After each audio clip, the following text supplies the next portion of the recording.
इससे घटिया मानसिकता कांग्रेस की और क्या हो कि जिन्होंने पहले तो अपने ही सेना के जवानों को सशक्त करने की बजाय, हथियार देने की बजाय, बुलेट प्रूफ जैकेट देने की बजाय, लड़ाकू विमान देने की बजाय 10 साल तक दलाली खाने का इंतजार किया। दूसरी ओर मोदी जी की सरकार है जिसने अगर डोकलाम में भी किसी ने अतिक्रमण करने का प्रयास भी किया तो हमारी सेना ने मुंहतोड़ जवाब दिया है।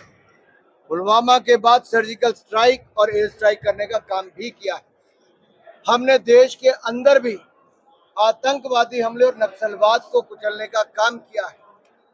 ये वो लोग हैं कांग्रेस के और इनके सहयोगी दल जो पार्लियामेंट पे अटैक करने वाले अफजल गुरु को भी रात को 2:30 बजे अदालत खुलवाकर उनकी फांसी की सजा माफ कराने के लिए प्रयासरत थे।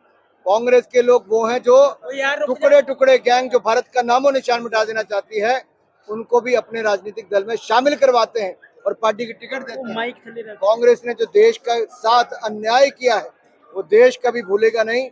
हजारों किलोमीटर जमीन एक्साइचिन एरिया से लेकर लद्दाख के बाकी हिस्सों पे कांग्रेस के समय गए। पाक अधिकृत कश्मीर कांग्रेस के समय बना। कच्चा थी वो आइलैंड कांग्रेस ने दे दिया श्रीलंका को। देश सवाल पूछता है कि कांग्रेस की कौन सी मजबूरी थी कि इन विदेशी ताकतों के आगे घुटने टेकने जरूरी था। और आज भी कांग्रेस जो बात कहती है और कांग्रेस के सहयोगी दल कि परमाणु हथियारों को नष्ट कर दो, इसका मतलब भारत और भारत की सेना को कमजोर करना चाहते हैं।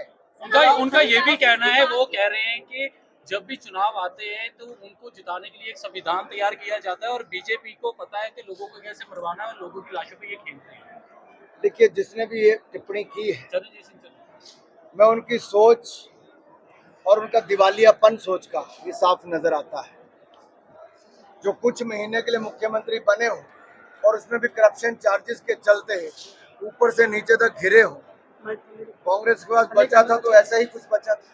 अगर दूसरी बात सर आपने अभी एस्ट्राजेनेका ने कहा है कि ब्लड क्लॉटिंग वैक्सीन के साइड इफेक्ट्स में से एक है, तो उस पर मोदी की सरकार कोई जांच करवाएगी या उस पे क्या? मैं एक बात आपको स्पष्ट कर दूं, कुछ ऐसी ताकतें उस समय भी थी जो भारत का पहचान दुनिया भर में नहीं देखना चाहते, जान भी लेना चाहते थे।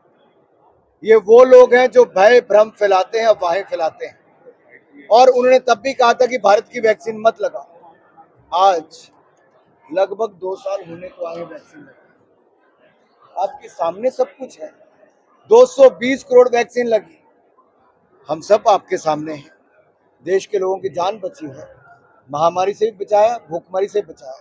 और वैज्ञानिकों ने और जो एक्सपर्ट्स हैं बहुत स्पष्ट कहा है कि 10 लाख से ज्यादा वैक्सीन में से भी मात्र 6-7 पे ऊपर जाके मुश्किल से कहीं पर इस तरह की कोई दिक्कत है। तो आप कल्पना तो कीजिए क्या कह रहे हैं। आप कोई भी डोज लेते हैं, कुछ भी दवाई खाते हैं, उसका कोई ना कोई साइड इफेक्ट वैसे भी होता होगा, लेकिन इसको बिल्कुल स्पष्ट तौर पर वैज्ञानिकों ने भी कहा, एक्सपर्ट्स ने भी कहा और देश के सामने सच्चाई को लाए। लेकिन कुछ लोग हैं राजनीति करना चाहते हैं, उनको करने दी। राहुल गांधी चिरंजीव सिंह चन्नी ने कहा है कि भाजपा का जो विरोध हो रहा है वो इसलिए हो रहा है कि ये किसानों के खिलाफ है, किसानों को खत्म करना चाहते हैं, किसानी को खत्म करना चाहते हैं और जो पंजाब की अर्थव्यवस्था है उसे तितर बितर करना चाहते हैं। मैं एक सवाल पूछता हूँ और मैं पंजाबी में बोलना चाहता हूँ। मेरा सवाल भगवंत मान जी तो चरणजीत चन्नी जी तो ये दोनों पुराने एक हुण ते किस तो पिछला मुख्यमंत्री ने, इन्होंने दोनों ने अपनी सरकार को किन्ने पैसे खर्च करके MSP की खरीद की। चरणजीत चन्नी 24 घंटे के अंदर जवाब दें किन्ने पैसे मुख्यमंत्री रहंदे MSP की इन्होंने खरीद पंजाब सरकार के पैसे तो की। ते भगवंत मान जी इन्हों की सरकार तो पहले वड्डियां वड्डियां गल्लां करते सी कि जो केंद्र सरकार नहीं खरीदेगी तो असीं खरीदांगे। तो 2 साल तो इन्हों की सरकार नूं भी हो गए, इन्होंने कितनी खरीद की है, पहला सवाल है। दूजे पासे भारतीय जनता पार्टी की मोदी जी की सरकार ने कांग्रेस के मुकाबले कांग्रेस ने 5.5 लाख करोड़ की खरीद की, मोदी सरकार ने 12,84,000 करोड़ की खरीद की, लगभग 3 गुना ज्यादा। दाम भी दुगने दिते, खरीद भी दुगनी की।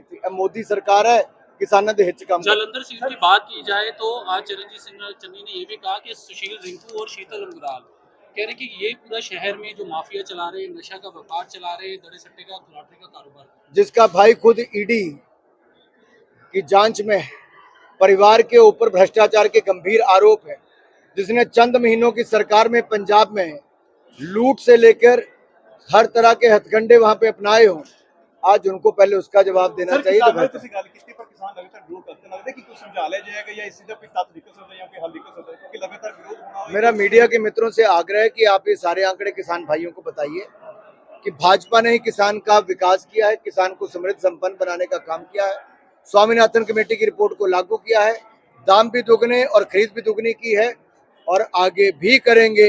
एमएसपी पे खरीद की है, आगे भी करेंगे। किसान को खुशहाल पहले भी किया, आगे भी करेंगे।